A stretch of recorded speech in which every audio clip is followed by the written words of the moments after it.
ઓમ નમઃ શિવાય। પહેલાં તો મારું નામ છે પટેલ કરિશ્મા હાર્દિક અને મારી ફક્ત અને ફક્ત એક અબ્રામા ગ્રામજન તરીકે એટલી જ વિનંતી છે કે મહેશ પપ્પા, હું તમને પપ્પા કહું છું, શું કામ? કારણ કે તમે બધી દીકરીઓના મેરેજ કરાવો છો જેના બાપ નથી, મા બાપ નથી, એ લોકોને આધાર આપો છો। તો હું તમને ફક્ત અને ફક્ત એટલી જ વિનંતી કરું છું, અમારી આખા, હું એકલી ફક્ત નહીં પણ મારું જે આ ગામ છે, આખું અબ્રામા ગામ તમને એટલી વિનંતી કરે છે, તમને બે હાથ જોડીએ છે કે અમને ફક્ત અને ફક્ત અમારા ગામની જમીન જોઈએ છે।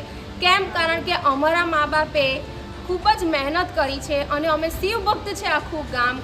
અને જે આ પૂજારીએ જુઠ્ઠું બોલીને પચાવી પાડીને બધાને આંખે અંધારા રાખીને જુઠ્ઠું બોલ્યા છે, બધી જ રીતે એમણે ખોટું કર્યું છે।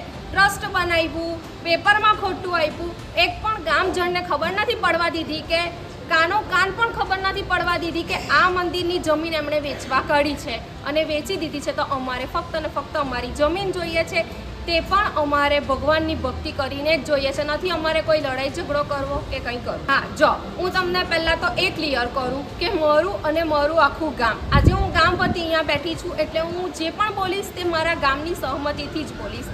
અમારા ગામના વ્યક્તિઓને જે છે, અમારે ત્યાં રેપ્યુટેશન વ્યક્તિ છે, તો તે લોકોને બોલાવીને મારી સાથે પ્રૂફ સાથે છે, હું જે પણ બોલીશ તે પ્રૂફ સાથે બોલીશ।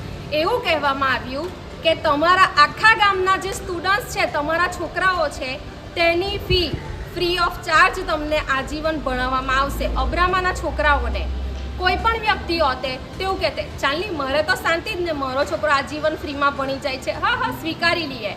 પરંતુ મેં તમને આગળ કીધું એમ કે અમારો મેઇન ઇન્ટેન્સ એ જ છે કે અમારે અમારા શંકર ભગવાનની જમીન જોઈએ જ છે, કોઈ બી હાલતમાં જોઈએ છે।